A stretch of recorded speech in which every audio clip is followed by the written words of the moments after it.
Cuando vemos el tema de las trompetas se pone complicado porque no tenemos maneras precisas para interpretar todo esto. Pero veamos los asuntos, es un estudio muy interesante.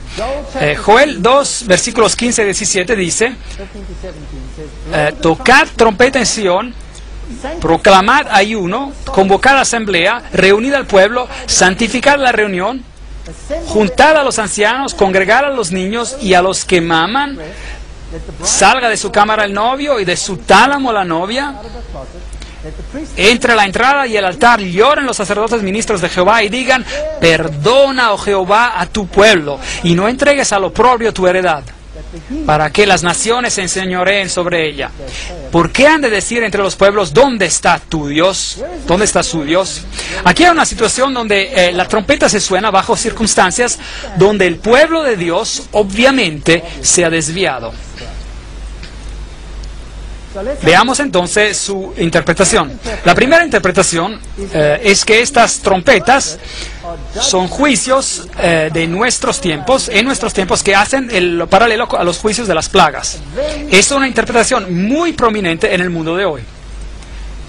Personalmente, no puedo aceptar esta interpretación específica, por la misma razón de que viola la estructura del quiasmo en Apocalipsis, viola la estructura del quiasmo y pone en el futuro a algo que se encuentra en el brazo histórico del libro de Apocalipsis. Segundo, viola el principio de que Jesús aquí no está, está saliendo del lugar santísimo, pero Él está obviamente oficiando en el lugar santo, mucho antes de que las últimas plagas caigan. Entonces existen dos principios por los cuales yo no puedo aceptar esta interpretación. Sí, hay puntos de contacto, puntos similares en que las plagas en su descripción acerca de las mismas cosas que pasan en las trompetas, pero las trompetas afectan de manera parcial y las plagas son finales y completas. Entonces, los juicios de las trompetas son obviamente juicios a lo largo del tiempo. Los juicios, la segunda manera de mirarlos, retrasan el periodo de la historia cristiana cubierta en las 7 iglesias y los 7 sellos. Eso tiene sentido, por lo menos para mí. Y algunos comienzan, bueno, ahora nace la pregunta de ¿dónde empiezan estos juicios entonces? ¿Y quién está siendo juzgado? Bueno, algunos empiezan con el juicio contra Jerusalén, porque Jerusalén fueron los primeros que rechazaron a Jesucristo y lo clavaron a la cruz. Y hubo un juicio al final de esa época, y Dios les dio un espacio de tiempo hasta el año 70 después de Cristo, y luego Jerusalén fue destruida, ¿sí o no? Ese es un juicio de Dios. Y se utiliza Mateo capítulo 24 como patrón, que me parece a mí una cosa lógica también. Otros prefieren empezar no con Jerusalén, pero con los juicios contra Roma, porque Roma es el poder que en realidad crucificó a Jesús en la cruz. Entonces, aquí tienen dos puntos de vista opuestos. Pero en realidad no es tan importante si uno o el otro es perfectamente correcto. El punto es que estamos tratando con juicios a lo largo de la historia. Personalmente, prefiero empezar con Jerusalén, porque ese es también el patrón utilizado por Mateo 24. Pero no voy a hacer un problema si alguien decide no creer en esto o cree en el otro punto. Está bien. Veamos a la primera trompeta. El primer ángel tocó la trompeta y hubo granizo y fuego mezclados con sangre que fueron lanzados sobre la tierra. Aquí hay un juicio, porque paralela también el granizo al fin del tiempo, pero de manera parcial, porque la tercera parte de los árboles, los individuos fueron quemados y toda la hierba verde se quemó. Así que aquí hay una destrucción de personas que se pierden. Esto es serio. ¿Por qué se pierden? Bueno, la caída de Jerusalén en el 70 después de Cristo es una posibilidad. Y yo las he puesto aquí en diferentes colores. La segunda posibilidad es que este sea el juicio a Roma, y a los que están en favor de esta opinión dicen que empezó con los visigodos, que invadieron a Roma bajo el mando de Alarico en el año 396 hasta el 428 después de Cristo, y él saqueó a Roma en el año 410 después de Cristo, y el emperador romano Teodosio murió en el año 395 después de Cristo. Así que aquí tenemos un cuadro del inicio de la caída del Imperio Romano, cuando varias naciones invadieron el imperio. Bueno, este es un juicio que aconteció claramente sobre este poder que se elevó a sí mismo aún por encima del príncipe de paz.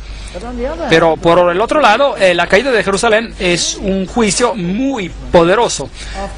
Después de un periodo muy largo de gracia, que dice, han rechazado al Mesías, y estas son las consecuencias.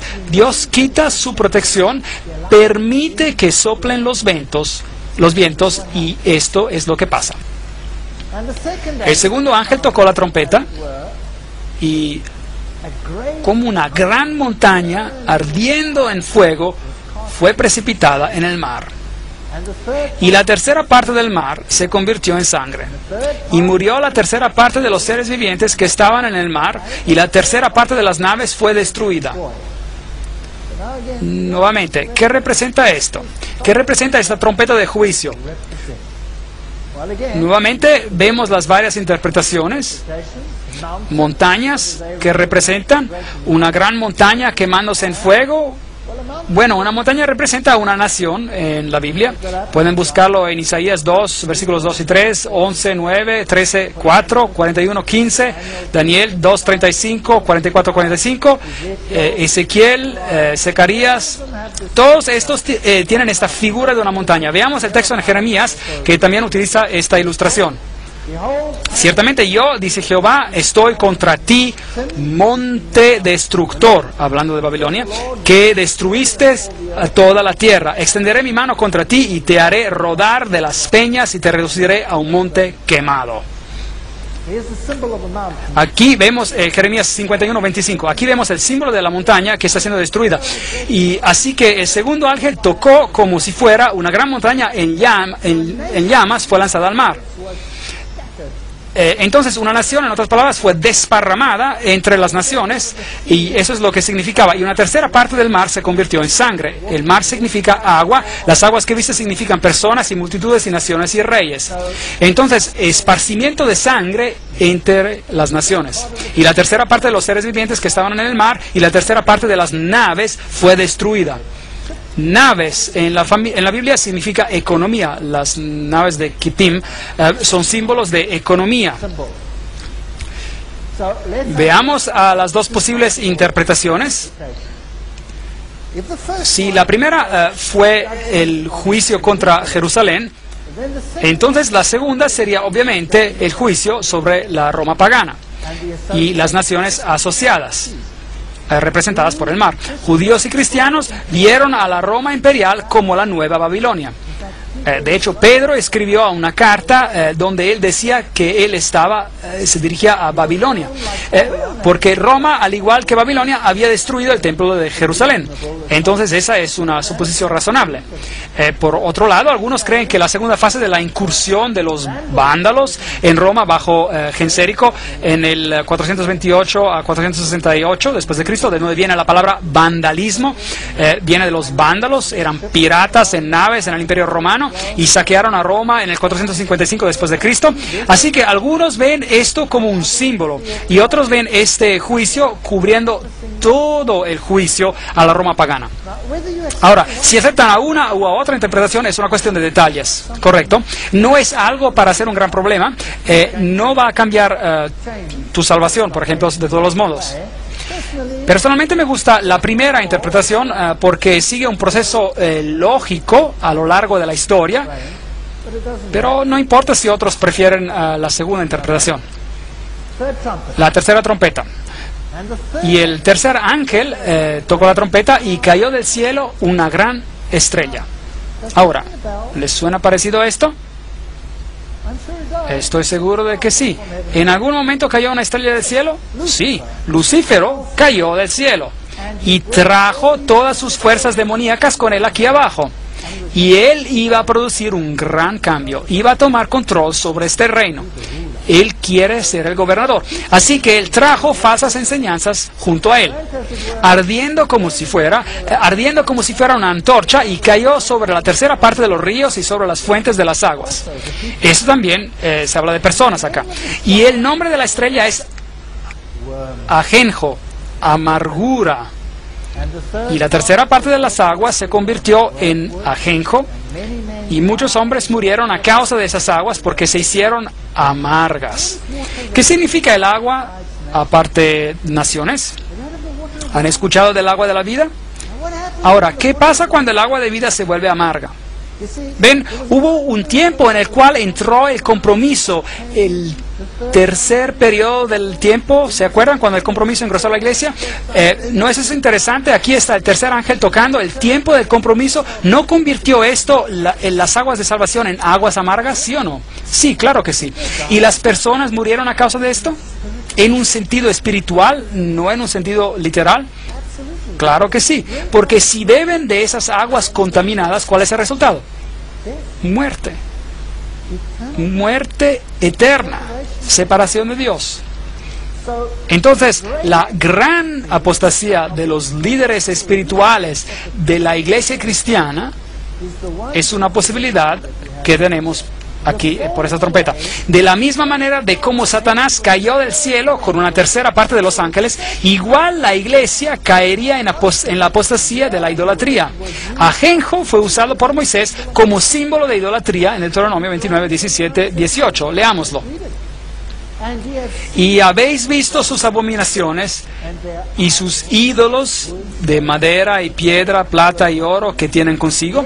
No sea que haya entre vosotros varón o mujer o familia o tribu cuyo corazón se aparte hoy de Jehová nuestro Dios para ir a servir a los dioses de esas naciones. No sea que haya en medio de vosotros raíz que produzca hiel y ajenjo. ¿No es ese un gran símbolo? Entonces yo estoy a favor de este, porque está en el mismo periodo. Tenemos al tercer ángel, que fue el periodo del caballo negro, y fue el periodo del compromiso, cuando el evangelio era socavado y las aguas se hicieron amargas. Y la gente que bebió este nuevo evangelio sufrió la muerte espiritual, una muerte espiritual. Bueno, la otra interpretación sería la invasión de Roma por los hunos bajo el mando de Átila en el siglo V. Así que nuevamente tenemos una interpretación que todavía trata con el imperio romano.